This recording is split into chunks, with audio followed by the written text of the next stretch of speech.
Suspense.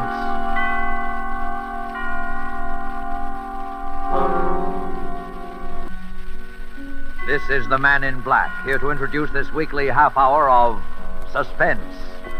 Tonight from Hollywood, we bring you as star Mr. Orson Welles, in which he will appear as the protagonist of Kurt Siodmak's novel, Donovan's Brain. The producer of Suspense feel that this story is so unusual that it merits more than our usual time. So in somewhat of a departure from established radio formulas, we will bring you the story of Donovan's Brain in two parts. Part one you heard last Thursday, and tonight you will hear part two, the completion of Donovan's Brain. And now with part two of Donovan's Brain, and with the performance of Orson Welles as Dr. Patrick Corey, we again hope to keep you in suspense.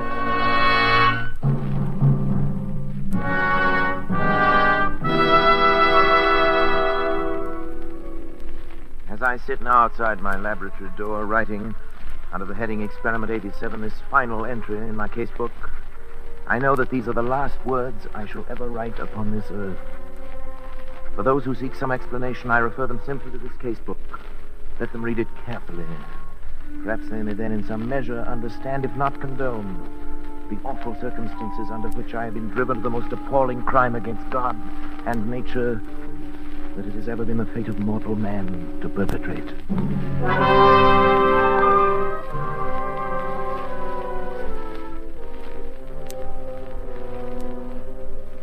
August 24th. It's now 6 weeks, exactly 42 days, since I began the experiment.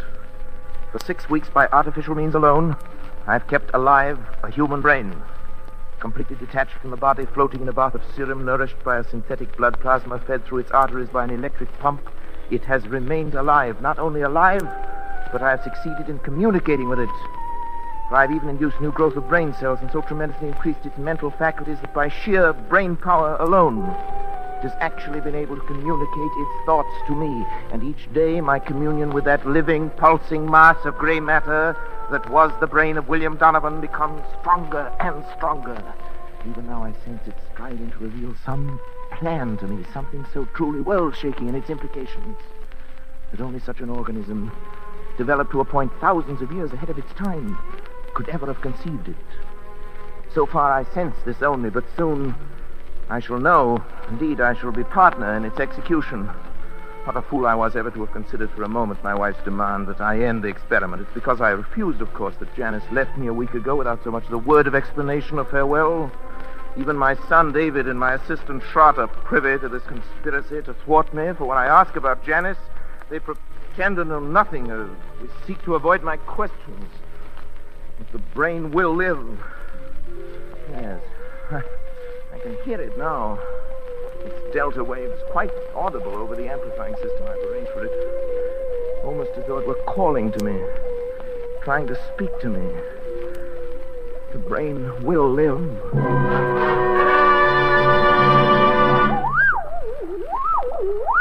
Donovan?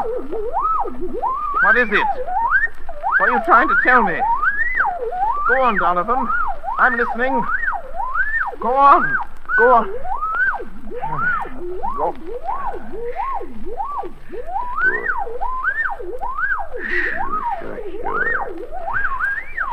Sure. Who is it? Patrick and David. Well, what do you want? You want to talk to you, David? I have no time to talk. I'm busy. I'm sorry. Go away, I tell you. I'm busy. Please, Patrick. Can't you two leave me alone? All right. What is it? What is it? Patrick, won't you come into the study with us for a few minutes? What have you got to say? You say right here. You know I can't leave the laboratory. Dad, it's only that, we wanted to talk to you in private. Oh, don't tell me that you're afraid of this poor mass of brain cells here. It's not that, Dad, but Well, never mind it. At least turn that thing off then, will you, Patrick? What difference would it make? Could still hear, couldn't it? Well, what is it then?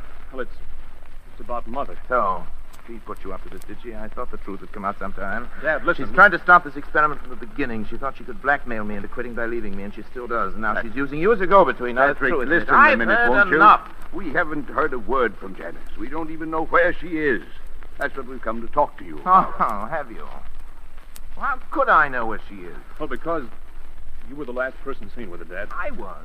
Don't you remember, Patrick? You took her into town with you. You wouldn't tell any of us why. Yes, of course, Ramon. I've forgotten, but what of it? Well, don't you remember what happened then? Of course I remember. She left me, that's all.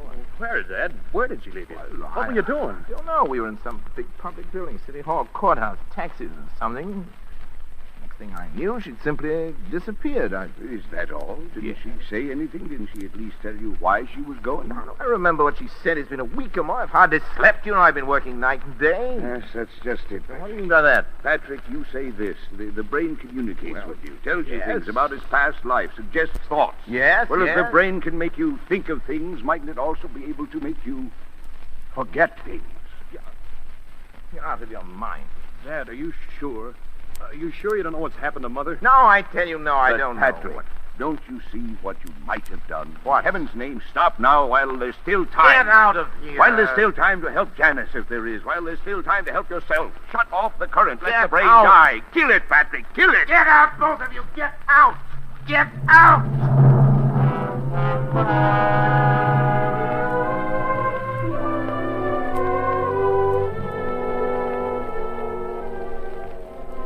August 26th. The brain continues to communicate thought fragments more and more easily, but nothing further on what I've come to think of as the plan. I'm now sleeping a great deal, but my dreams are becoming increasingly troublesome, although I'm at a loss to analyze them. Most frequent is a sort of vast cosmic ballet, presided over by the colossal figure of a young man whom I seem to recognize, yet I never see his face. It's as though the entire population of the Earth were moving past him in review at his command.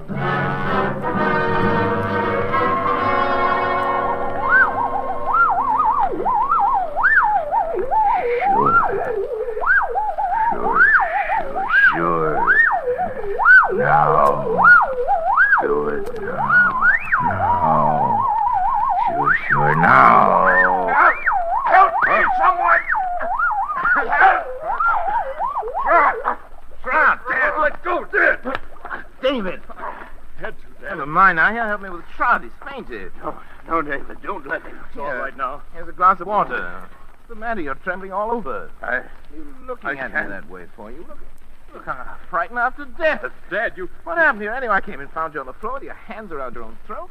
Dad Vincent, why's your luggage all packed? I was going to leave Leave in the middle of the night? Why? because The fuse box has been opened. It was you, Trot. You were going to shut off the current. You were going to kill the brain. Patrick, you tried to strangle me. What? True, Dad. That's why I had to slap you. But that's absurd. I came in here and found Trot with his hands around his own throat. He was strangling himself. Dad, please think a minute. Nobody can strangle himself. Look at these marks on my throat. Do you No. think I could have done that? Oh, it's not possible, and yet... It's true, Patrick, that I tried to shut off the current. I was afraid for you. But as I opened the fuse box, I heard the delta waves in the laboratory suddenly become stronger and louder than they'd ever been before. And then... Then I... Yes. And the brain knew... You even spoke in Donovan's voice, Donovan's Patrick. voice, his That voice. recurring phrase of his, sure, in his very tones, his very accent. Yes, sure. You've created a monster, Patrick. It has the power to make me commit murder. The brain must die. Pull the switch in the fuse box, Patrick. It will only be a matter of seconds, Yes. and then... Yes, But You've got to, Patrick. Trot, David, help me. I can't move. Come to me. Pull the switch, hurry. Trot, David, go on. You too? It's paralyzed, Pat. The brain won't let itself be killed. Then it has the power to live on. And on. To command us as long as we live. To make us do anything it wants. To kill. Murder. Dad, what are we going to do? Listen. The brain. It's laughing. Laughing.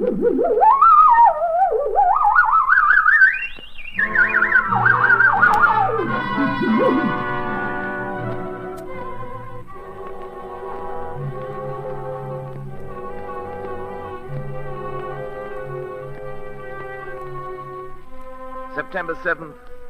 Trotters left. He had to, of course, for his own protection, if nothing else. Before he left, he swore to eternal secrecy and was going to try to find Janice. The very thought that any harm might come to her through me is enough to drive me almost mad.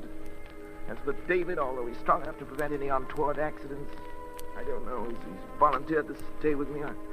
He'll sleep at night behind locked doors. We must devote every faculty we possess together and independently to finding a way of destroying the brain. Perhaps while it sleeps.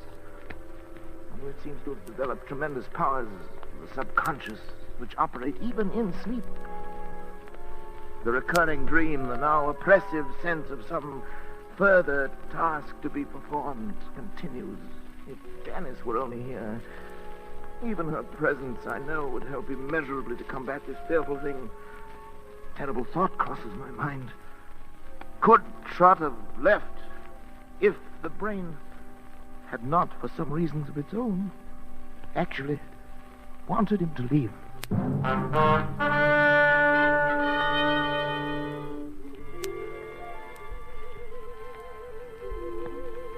September 10th. My thoughts are less and less my own.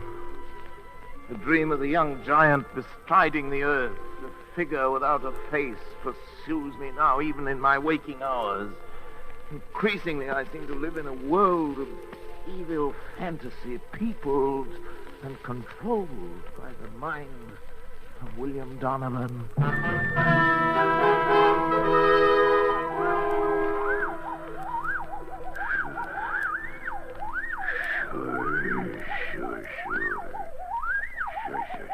It's not much time, but time enough. Time enough. Sure. Time enough. Sure. Hello? Who is it? Patrick? Oh, Janice. My God. Janice. Hello, Patrick. Sweetheart. Darling. How are you, Patrick? Oh, I'm well enough. But Janice, where have you been? Where have I been? Yes, we had no idea. I've been half crazy worrying about you. Did Trot finally find you? Yes. Trot found me. Janice, why did you leave me that day? Why didn't you at least tell me? Where did you go, darling? I was with friends. Well, did Trot tell you anything? No, nothing special. Well, Janice, I know I haven't been a very good husband these last months. I haven't been very kind or very considerate or even civilized. I haven't been myself, Janice. I know, Patrick. My poor If darling. you only known how I missed you after you left, how I needed you. I need your help, Janice. I know, Terribly. Patrick. Terribly. I came back to help you. But But what? where's David? Well, he's asleep in the next room. That is, lately he's tried to make it a point to sleep only when I didn't. Tried to keep an eye on things. Patrick, I'm going to help you. Oh, darling. All I can. Any way I can. But first, I want to take David away. David, why? Because I don't think it's good for him to be here. No? I don't think that you... Patrick, I don't want to torment you. It's only that perhaps we can find a way if we know all the facts. What, Janice? Don't you know, really, where I was? No, how could I? Don't you remember where you took me? Where? I took you. You took me to a psychiatric clinic. You had me committed to a madhouse. No, it's Janice. No, not you. Donovan. Donovan. But because I tried to make you stop the experiment. Yes. Kill the brain. As you left me there, you even spoke in Donovan's voice. Sure, you said. Sure. I thought they were the last words I would ever hear you speak. Oh, Janice, forgive me. Forgive me. I couldn't persuade anyone. I was sane. Oh, sweet. After what you told him. Everything I said only made him think I was mad. I'm not mad. Am I, Patrick? I'm not mad. Am I? Am I?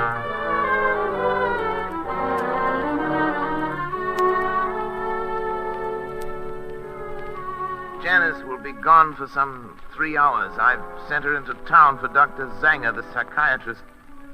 Maybe he can help, but now suddenly I'm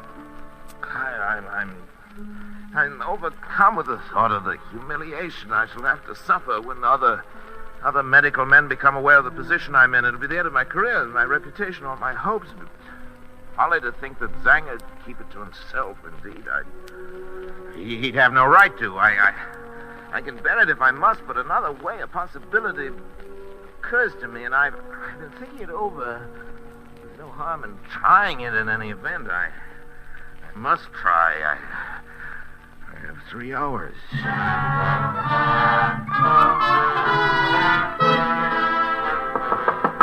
David! Yes, Dad? David, what's your blood type? Do you know your blood type? Matter of fact, I don't think I do. Why? No matter. We can easily find out. David, I think at last I know a way. To kill the brain? It's simple. It's perfectly natural. Yet 9 chances out of 10 it's something Donovan has never known about. I'll do it myself. Unfortunately, my blood type and his are... they're the same. Transfuse? Yeah, of course. I have to replenish the blood substance periodically. Anyway, it's about time to do it again. I've always used my own because it was the same type as his, but if yours is a different type, the right type, David. You mean the wrong type? Yes, you've given the wrong... The brain will die given the wrong type. Yeah. It's possible. I'm sure of that. I know it. But suppose the brain Yes? knows it knows other things. I've thought of that. It's a chance we'll have to take if you're willing, David, my boy. Of course I am. Then Dad. we'll take the blood sample now. Come into the laboratory. I only have the right blood type. Sure. Rather the wrong type. Now, if you haven't, we'll find someone who has, maybe shot. Now, lie down there on the table, David. We want a tourniquet on your arm here. I'll A put it small on. syringe will do it. Go ahead, I'm ready. David, don't watch me. It'll be easier if you don't. For me.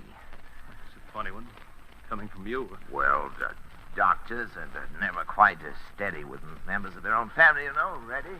Sure. Ready? There we are. You all right? Yeah. You'll be through in just a second. You getting it all right? Yes, sure. Just a second now. Dad, I'm sleepy. You'll be over it in a minute. What's the matter? Why am I so sleepy? You'll be all right. Sleepy. So sleepy. Sure. That's what an anesthetic is for. Make you sleep.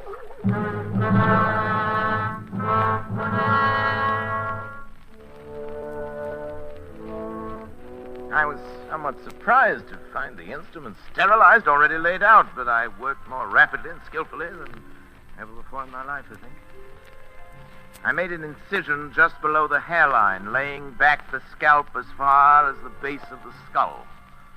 I trepanned the cranium at 2-centimeter intervals, working back and downwards to the upper edge of the occipital bone.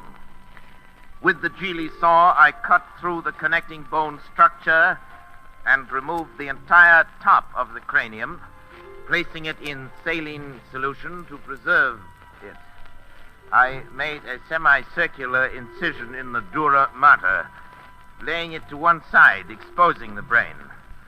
As I dissected out the facial, auditory, and pneumogastric nerves to free the medulla oblongata, I became conscious of an insistent clamoring, something like a mounting hysteria in the distant reaches of my mind. Almost as strong as the irresistible compulsion that drove me on. But my hand did not falter. With a sure stroke, I severed the spinal cord just below the first cervical nerve.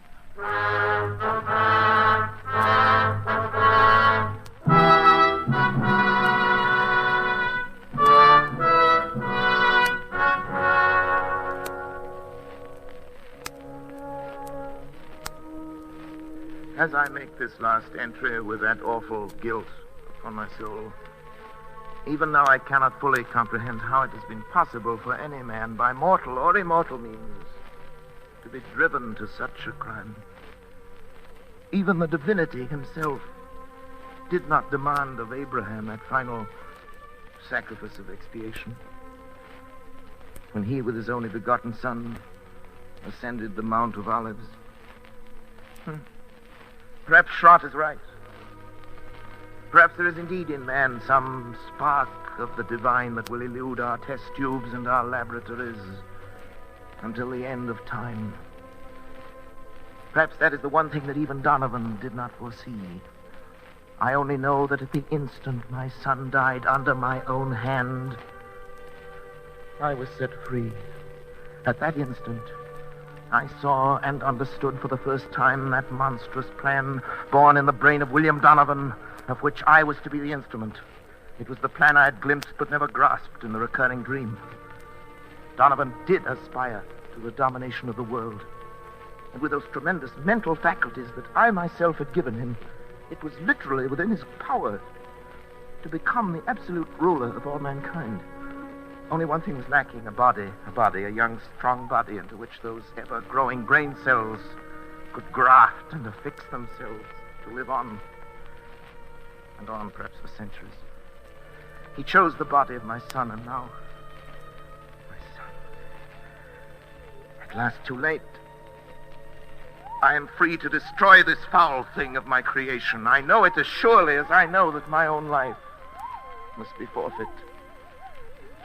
And the brain also knows. I can hear the disturbed, erratic oscillations of the delta waves coming through the laboratory door. There's no room left in me now for fear. I shall take the 6 steps from the desk where I'm writing this across to the laboratory door. How often I've taken them in happier times. I shall open the door, close it behind me for the last time, and write finis to the mortal life of Patrick Arthur Corey and the brain of William Horace Donovan. And the others learn from the record I leave here the lessons I've learned so bitterly and profit by them.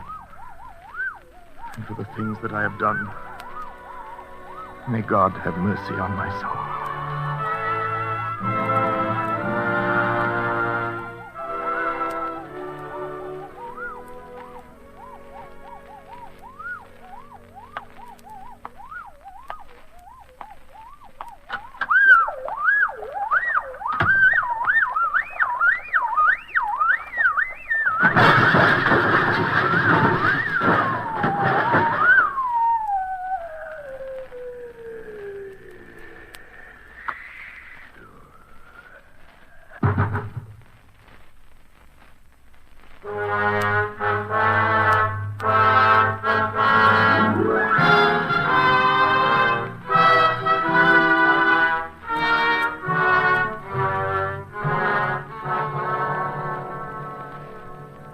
Phoenix, Arizona, September the 15th.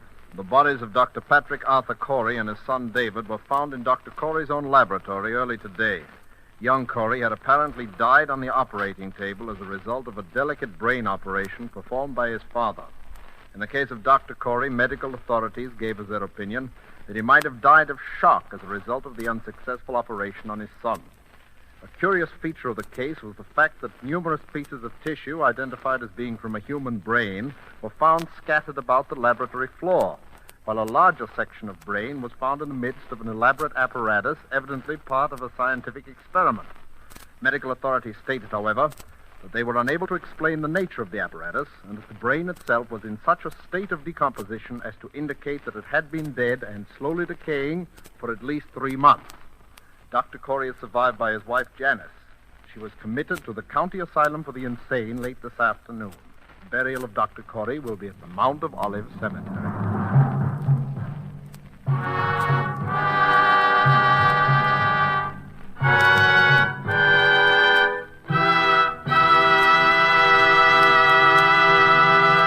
And so closes Donovan's Brain, Part 2, the completion of 2 half-hour presentations of Kurt Siodmak's story, presenting Orson Welles as star of Suspense. Suspense is produced and directed by William Spear. This is CBS, the Columbia Broadcasting System.